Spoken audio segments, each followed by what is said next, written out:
रुक जाओ राजकुमार, वो तुम्हारी छोटी बहन है। साधु के श्राप के कारण वो ऐसी हो गई है। नहीं माँ, मैं इस कन्या को इस महल में बर्दाश्त नहीं कर सकता। इसका जन्म होते ही हमारे राज्य में अकाल पड़ गया।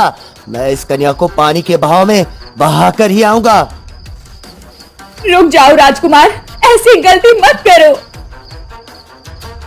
कुंदनपुर राज्य एक बहुत ही बड़ा और सुंदर राज्य था।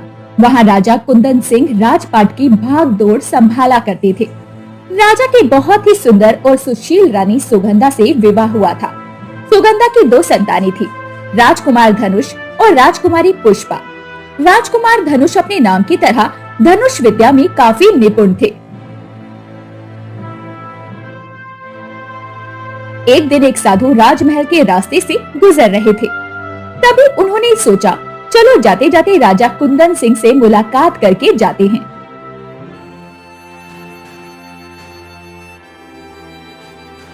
प्रणाम साधु महाराज। राजन, तुम्हारा कल्याण हो। सदा तुम प्रजा का हित करते रहो। साधु महाराज, आज आपके चरण मेरे राज्य महल में पड़ते ही ये महल पवित्र हो गया। बोलो साधु बाबा, आपको दक्षिणा में क्या चाहिए? प्रजाजनक, मुझे दक्षिणा में इस महल की सबसे बड़ी वस्तु का दान दीजिए और वो दक्षिणा लेने मैं तुमसे 7 दिन बाद आऊंगा।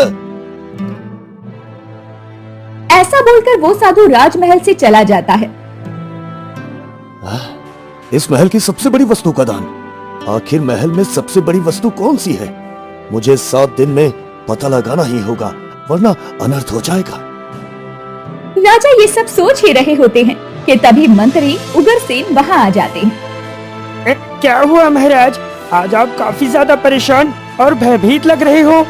अब राजा कुंदन सिंह मंत्री को साधु वाली सारी बात बता देते हैं। इस महल की सबसे बड़ी वस्तु का दान? महाराज, ये तो बहुत बड़ी समस्या आन पड़ी है, लेकिन आप चिंता मत करो, हम 7 दिन में इस समस्या का हल जरूर निकाल लेंगे। ऐसा बोलकर राजा कुंदन सिंह और मंत्री उग्रसेन दोनों वहाँ से चले जाते हैं। एक दिन सुबह सुबह राजा अपने बगीचे की ताजी हवा का आनंद ले रहे थे, लेकिन उन्हें इस बात की चिंता भी थी कि महल की सबसे बड़ी वस्तु आखिर क्या है। तभी वहाँ पर राजकुमारी पुष्पा आ जाती है। पिताजी, अब मैं भी धनुष विद्या पूरी तरह से सीख गई हूँ। मैं चाहती हूँ कि राजकुमार धनुष की तरह मैं भी जंगल में शिकार करने जाऊँ। ठीक है पुत्री, लेकिन तुम संभल कर शिकार करना, क्योंकि कभी कभी शिकारी खुद किसी का शिकार बन जाता है। अब राजकुमारी अपने पिता की आज्ञा लेकर वहाँ से चली जाती है और वो अपने रथ को लेकर जंगल की तरफ शिकार करने के लिए निकल जाती है।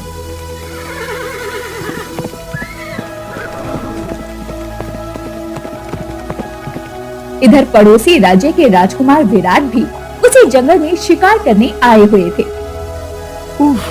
अभी तक कोई भी जंगली जानवर नहीं दिखा।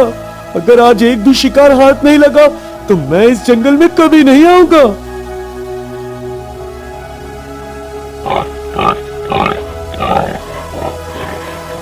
तभी अचानक राजकुमारी को एक जंगली सुअर दिखाई देता है। अरे, ये दूसरा बाण किसका है? मेरी कमान से तो एक ही बाण का आगाम हुआ था। ये दूसरा बाण मेरा है राजकुमारी। जिस शिकार को तुम देख रही थी, उसी शिकार को मेरी निगाहें भी देख रही थी। लेकिन तुम कौन हो? राजकुमारी, मैं आपके पड़ोसी राज्य के राजा सुरसेन का एकलौता बेटा राजकुमार विराट हूँ, और आपके पिताजी और मेरे पिताजी दोनों एक दूसरे के मित्र हैं। हाँ राजकुमार, आप तो धनुष विद्या में काफी ज्यादा निपुण हो। आपका निशाना तो बड़ा अचूक है। राजकुमारी पुष्पा की मीठी मीठी बातें सुनकर राजकुमार विराट को उनसे प्रेम होने लगा। राजकुमारी, हमें आपसे प्रेम हो गया है और हम आपको अपना जीवन संगी बनाना चाहते हैं। क्या आप मेरी जीवन संगी बनेंगी? राजकुमार, आप गुणी भी हो, सुंदर भी हो। हमें आपसे विवाह करने में कोई ऐतराज नहीं है, लेकिन हमारी भी एक शर्त है जो आपको केवल 6 दिन में पूरी करनी होगी। ठीक है राजकुमारी, मैं आपकी शर्त पूरी करने के लिए हमेशा तत्पर रहूंगा। आप अपनी शर्त बयां करें। तो सुनो राजकुमार, एक दिन हमारे राजमहल में एक साधु आया। उन्होंने मेरे पिताजी से महल की सबसे बड़ी वस्तु की दक्षिणा मांगी। और 7 दिन का समय दिया। 7 दिन में से एक दिन तो बीत गया है। अब तुम्हें 6 दिन के अंदर ये ढूंढ कर लाना है कि राजमहल की सबसे बड़ी वस्तु क्या होती है। हाँ ठीक है राजकुमारी, 6 दिन बाद हम इसी जगह पर वापस मिलते हैं। ऐसा बोलकर दोनों अपने अपने राज्य की ओर निकल जाते हैं।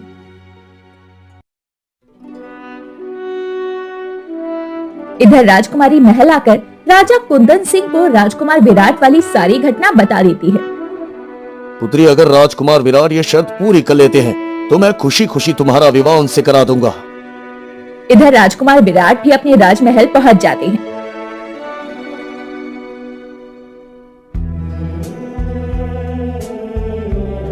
पिताश्री, हमें पड़ोसी राज्य की राजकुमारी पुष्पा से प्रेम हो गया है और हम उनसे विवाह करना चाहते हैं, लेकिन उनकी एक शर्त है। शर्त? कैसी शर्त? पिताश्री, एक राजमहल की सबसे बड़ी वस्तु क्या होती है? ये राजकुमारी पुष्पा का शर्त है और ये शर्त मुझे 6 दिन में पूरी करनी होगी। पुत्र, इसके बारे में हमें कुछ भी ज्ञात नहीं है। रुको, हम अपने मंत्री करुण सेन से इसके बारे में वार्तालाप करते हैं। राजा सुरसेन अपने मंत्री करुण सेन को अपने पास बुलाते हैं और राजकुमार विराट और राजकुमारी पुष्पा वाली सारी घटना मंत्री को बता देते हैं। महाराज, ये काफी विचित्र सवाल है। भला राजमहल की सबसे बड़ी वस्तु क्या होती है? ये सब सुनकर राजकुमार विराट काफी ज्यादा उदास हो जाते हैं और वहाँ से चले जाते हैं। अगले दिन राजकुमार विराट सबसे बड़े ज्ञानी आदमी की खोज में गांव में निकल जाते हैं। काका, आप मुझे ये बताइए, इस गांव में सबसे बड़ा ज्ञानी आदमी कौन है? बेटा, इस गांव में सबसे ज्ञानी आदमी अर्जुन है। तुम उसके पास जाओ।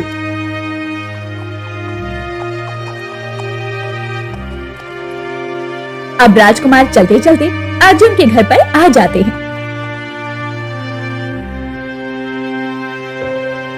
अर्जुन, मैंने सुना है तुम्हारे पास ज्ञान का भंडार है। मेरा एक सवाल है, अगर तुमने जवाब दे दिया तो मैं तुम्हारे घर को सोने चांदी से सुसज्जित कर दूंगा।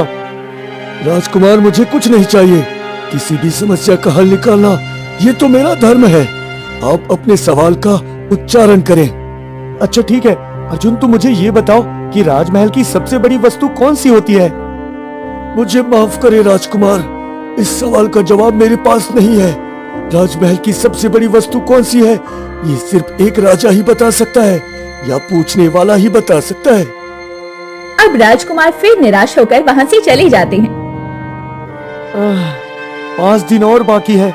अगर मैं इस शर्त को हार गया तो राजकुमारी पुष्पा हमेशा के लिए मुझसे दूर हो जाएगी, लेकिन फिर भी मैं हार नहीं मानूंगा। हाँ। ऐसा सोचकर राजकुमार विराट फिर राजमहल की ओर चले जाते हैं।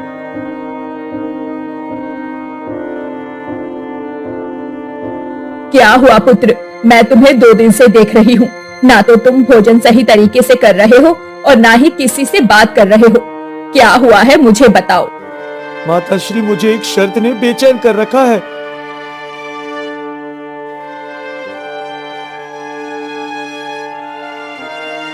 राजकुमार, तुम उस शर्त को भूल जाओ। तुम्हें अगर राजकुमारी पुष्पा नहीं मिली तो क्या? तुम सुंदर हो, सुशील हो, तुम्हें तो कोई दूसरी राजकुमारी मिल जाएगी। नहीं माँ, मैं विवाह तो सिर्फ राजकुमारी पुष्पा से ही करूंगा। कोई ना कोई तो रास्ता होगा जो इस शर्त को पूरा करता हो। ऐसा बोलकर राजकुमार विराट वहाँ से चले जाते हैं।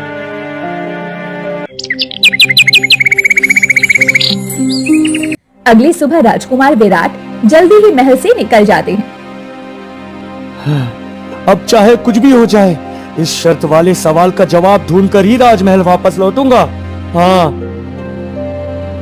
ऐसा बोलते बोलते राजकुमार घने जंगल के अंदर चले जाते हैं। तभी वो देखते हैं कि गांव की एक बुढ़िया उसके घोड़े के आगे चल रही थी। माँ जी, आप सुबह सुबह इस जंगल में कहाँ पर जा रही हो? बेटा, मैंने सुना है यहाँ जंगल में एक बहुत बड़ा बरगद का पेड़ है। उसके नीचे एक सिद्ध तपस्वी धुनी जमाकर बैठे हुए हैं। ठीक है माँ जी, मैं भी आपके साथ चलता हूँ। मुझे भी उन तपस्वी से कुछ सवाल के जवाब पूछने हैं। जो मुझे मिल नहीं रहे हैं। अब राजकुमार विराट और वो बुढ़िया दोनों साथ साथ उस पुरानी बरगद के पेड़ की ओर जाने लगते हैं। कुछ ही देर में वो वहाँ पर पहुँच जाते हैं जहाँ तपस्वी धूनी जमा कर बैठा था। प्रणाम तपस्वी जी। तुम्हारा कल्याण हो वत्स। बोलो, आज कुंदनपुर के राजकुमार को इस तपस्वी के चौखट पर कैसे आना हुआ? तपस्वी जी, मैं एक बहुत बड़ी विपदा में फंसा हुआ हूँ। मुझे आपकी मदद चाहिए तपस्वी जी।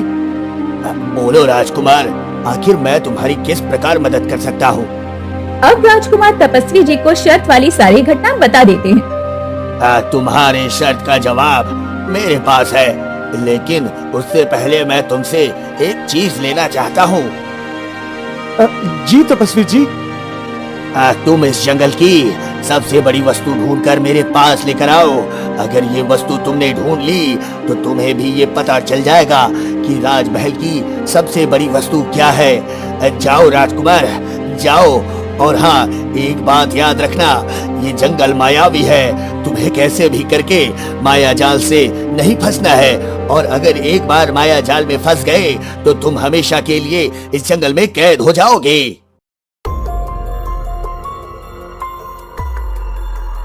अब राजकुमार विराट तपस्वी का आशीर्वाद लेकर उस मायावी जंगल के अंदर प्रवेश कर जाता है। राजकुमार मुझे बचाओ, ये चील मुझे मार डालेगा, मुझे बचाओ राजकुमार। नहीं नहीं, मुझे पता है ये माया जाल है। तपस्वी ने बोला है कि माया जाल में मत फंस जाना। मुझे इन सब दृश्यों पर गौर नहीं करना चाहिए। हाँ। ऐसा बोलकर राजकुमार विराट आगे बढ़ जाते हैं और राजकुमार के आगे बढ़ते ही वो तोता और चील दोनों वहाँ से गायब हो जाते हैं। तपस्वी जी ने बोला है इस जंगल की सबसे बड़ी वस्तु लाने के लिए, लेकिन अब मुझे कैसे पता चलेगा कि इस जंगल की सबसे बड़ी वस्तु कौन सी है? ऐसा सोचते सोचते राजकुमार आगे बढ़ जाते हैं। तभी वो देखता है कि उसके सामने राजकुमारी पुष्पा आ जाती है। वो कोई राजकुमारी पुष्पा नहीं बल्कि इस जंगल की माया थी। आओ राजकुमार विराट, मैं बिना शर्त ही तुमसे विवाह करने को तैयार हूँ। क्या सचमुच तुम बिना शर्त के ही मुझसे विवाह कर लोगी? रुको, मैं अभी आता हूँ। अब राजकुमार राजकुमारी पुष्पा के प्रेम में इतना डूब गया था कि वो माया की चाल ना समझ सका और उसके पीछे पीछे जाने लगा। राजकुमारी बनी माया राजकुमार विराट को एक काली गुफा के अंदर ले जाती है। गुफा के अंदर जाते ही माया राजकुमार विराट को कैद कर लेती है। कौन हो तुम और मुझे इस तरह कैद करने का तुम्हारा क्या मकसद है? बताओ मुझे। राजकुमार की बातें सुनकर माया अपने असली रूप में आ जाती है। मैं इस जंगल की माया हूँ और तुम मेरे माया जाल में फंस चुके हो राजकुमार। अब तुम हमेशा के लिए इस जंगल में कैद रहोगे। देखो, मुझे जाने दो। मैं तपस्वी जी के सवाल का हल ढूंढने इस जंगल में आया हूँ। मुझे कैद करके तुम्हें क्या मिलेगा? मुझे कुछ नहीं मिलेगा, लेकिन मेरा ये काम है कि इस जंगल में जो भी इंसान आता है उसको अपनी माया जाल में फंसाकर कैद करना और उसे मार डालना। अब तुम्हें भी मैं मौत के घाट उतारने वाली हूँ। ऐसा सुनकर राजकुमार विराट काफी ज्यादा डर जाते हैं। अब जैसे ही माया राजकुमार विराट की ओर बढ़ने लगती है, तभी वहाँ पर सोनपरी आ जाती है और सोनपरी को देखकर माया तुरंत वहाँ से गायब हो जाती है। सोनपरी अपनी शक्तियों से राजकुमार को कैद से आजाद कर देती है। परी, तुम कौन हो और तुमने मेरी जान कैसे बचाई? मेरा नाम सोनपरी है और मैं इस जंगल में फंसे हुए इंसानों की जान बचाती हूँ। मैंने देखा कि तुम्हें इस माया ने कैद कर रखा है, तो मैं तुम्हें बचाने आ गई। सोनपरी, तुमने मेरी जान बचाई, इसके लिए बहुत बहुत शुक्रिया। लेकिन मैं वापस राजमहल नहीं जाऊंगा। आखिर ऐसा क्या हुआ जो तुम अपने महल को छोड़कर यहाँ आ गए? अब राजकुमार विराट तपस्वी जी वाली सारी घटना सोनपरी को बता देता है। राजकुमार, इस जंगल की सबसे बड़ी वस्तु यहाँ की मिट्टी है, क्योंकि मिट्टी की वजह से यहाँ पर नदियाँ बहती हैं, पेड़ पौधे लहराते हैं और जिसके ऊपर तुम खड़े हो वो भी तो मिट्टी ही है। तुम इस एक मुट्ठी मिट्टी को तपस्वी को दे दो, तुम्हारी सारी समस्या का हल निकल जाएगा। ऐसा बोलकर सोनपरी वहाँ से गायब हो जाती है और राजकुमार विराट मुट्ठी में मिट्टी लेकर तपस्वी के पास चले जाते हैं, जहाँ पर तपस्वी धुनी जमाकर बैठा था। राजकुमार अपनी मुट्ठी खोलकर वो जंगली मिट्टी तपस्वी के सामने रख देता है। इस जंगल की सबसे बड़ी वस्तु ये मिट्टी है तपस्वी जी। अब आप मुझे ये बताने का कष्ट करें कि राजमहल की सबसे बड़ी वस्तु क्या है। अति उत्तम राजकुमार, अति उत्तम। तुम सच में बहुत गुणी हो। अब मुझे ये बताओ, तुम्हारा राजमहल किसके ऊपर खड़ा है?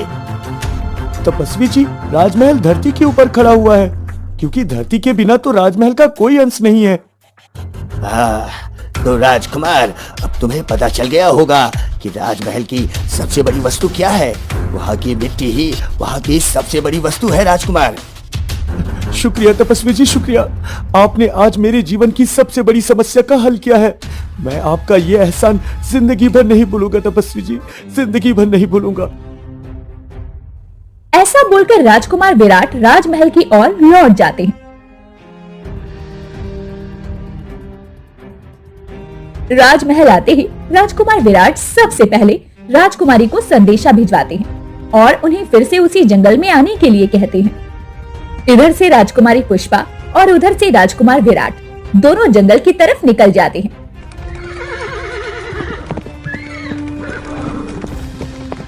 राजकुमारी, मैंने आपकी शर्त पूरी कर दी। आपके सवाल का उत्तर है आपके राजमहल की मिट्टी, क्योंकि मिट्टी ही सबसे बड़ी वस्तु है जिस पर राजमहल टिका हुआ है। राजकुमार, आपने मेरी शर्त पूरी कर दी। अब मैं भी अपने वादे के मुताबिक आपसे विवाह करने के लिए तैयार हूँ। हाँ ठीक है राजकुमारी, अब आप राजमहल जाइए और राजा कुंदन सिंह को बताइए कि वो साधु राजमहल की मिट्टी के रूप में दक्षिणा लेना चाहता है। ये सारी बातें सुनकर राजकुमारी महल की तरफ निकल जाती है।